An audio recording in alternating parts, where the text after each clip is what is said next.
Welcome and thank you for attending the press conference for Game 2 of the 2026 SEC Softball Tournament. We are joined by Mississippi State head coach Samantha Rickett, designated player Taylor Troutman, and shortstop Morgan Stiles. We have a mic holder in the back.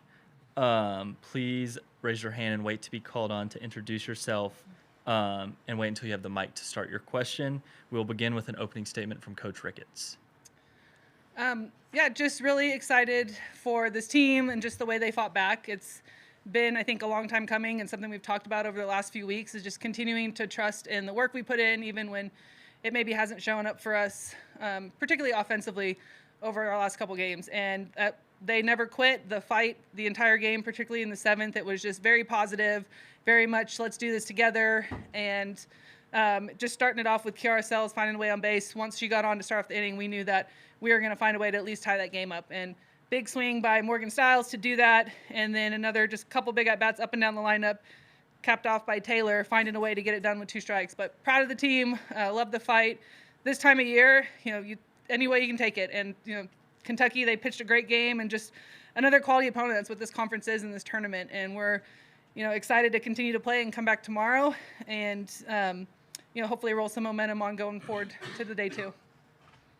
All right, we'll open it up for questions for Coach and the student athletes. Please direct your question to either. Coach, Dave King, Triple Crown. Who gets credit for the squeeze play? It was something we discussed in one of the timeouts, and just a lot of trust in Nadia to really, we knew she could probably hit us a sac fly, or that she was one of the ones who could put the ball on the ground and give us a chance. Just found a little bit too much barrel there, but I thought the team did a great job of picking up the coaches there and finding a way to score the runs anyway. Very good. And then Taylor, on that last swing, they've been coming inside hard on you all game. And what happened on that one that caused it to work? Well, I was just going to swing out of my shoes. We're almost done, and so we're just going to give all the might I can get. So I was swinging it hard, and it helped me out because she bobbled the ball and made me get to first.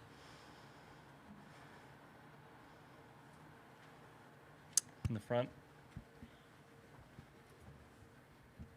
John Huang, NOLA Media. This is for either Morgan or Taylor. Kentucky gets bases loaded. I think it was 1 out in the first inning. How important was it to kind of shut them out? I think that it really allowed us to just kind of settle into the game. And obviously, a lot of emotions are running high in the first inning, and each team wants to make a statement in the first inning, be the first team to score. So it allowed us to settle in, Paige to settle in, and just know that we have faith in ourselves and we can do this. In the back. Peyton Pruitt with the Kentucky Colonel. Coach, your bats kind of struggled to get going until the 7th inning. What kind of went into that push at the end of the game? I think just the mindset to really do it for our pitchers, and they've kept us in so many games all year long. And Alyssa was disappointed after giving up those runs there late, and just the team immediately told her, hey, we've got your back, and we're going to find a way to get those runs back, and they did that right away. But I think it's just really the culture and the mindset that they've created amongst themselves, and there's just no selfish at-bats. It was team at-bats and just more of an attack mindset. We're going to go out and do it, and we're going to have to take it because nothing's going to be handed to us. So I think it was just the collaborative effort and knowing that they wanted to have each other's back, Alyssa's, whoever it was on the mound, because our pitchers, they threw a great game, and a couple missed pitches that Kentucky took advantage of. And I thought they did a great job, our team, of just staying positive even when we were down there late in the game. In the front.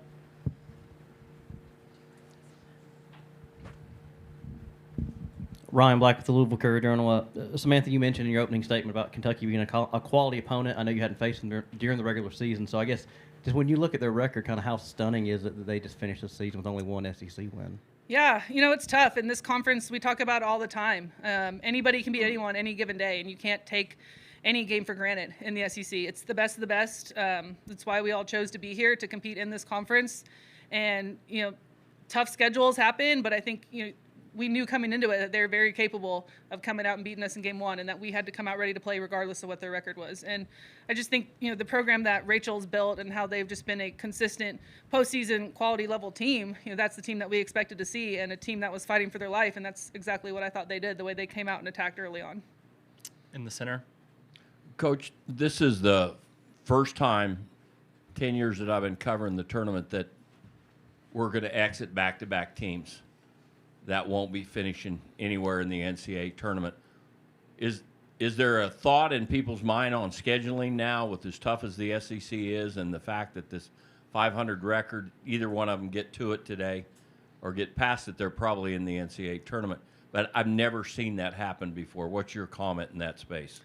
You know, I think it's a credit to the growth of the game across the country. You know, obviously the SEC, we want to lead the way and to be the best of the best, but you're seeing teams all across the country at the mid-major level, other Power Four conferences that just continue to get better and better, and they push us, and you can't take those games for granted. And we've learned that the hard way as well over the years, whether it's midweeks, early games in February. And I think as our game, the visibility continues to just grow, and whether it's on TV and more girls seeing softball at a young age and coming out, it makes us better. It makes the game better. And the same with the professional leagues that we have and the opportunities for post-college. It's just a way for us to continue to grow the game.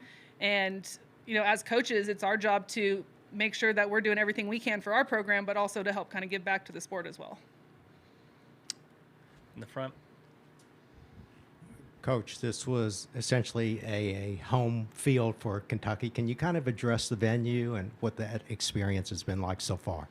Yeah, I think that's part of playing in the SEC. You're always ready to get everyone's best. And sometimes the away games are a little easier because there is no pressure. You don't have all the people, whether it's, family staying at home with you, just all the kind of things on your schedule. You just get to kind of follow your schedule and show up to the game and play. But everything that we've experienced since we came here yesterday for the practice day has just been first class. They do a great job. It's organized. We've known exactly where we're going. It's all really well done, and it's a chance for us to provide a postseason experience for our players, especially the younger ones who maybe haven't been there yet. So we just appreciate the work that Kentucky and their administrations put into making this happen. I know it's not an easy task, and we're just thankful for the opportunity to kind of come out and start our postseason early and get that feel, and just know that it takes a lot of people and a lot of work to pull that off at this level. Any more?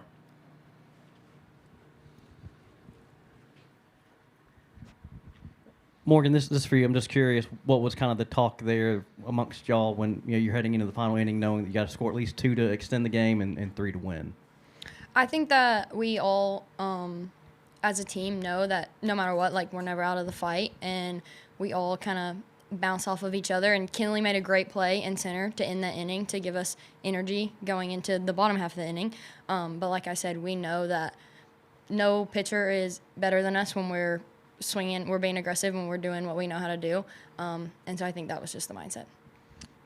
Got time for one more. If not, we'll conclude it there. Thanks, guys, and congratulations. Thank you. Thank you.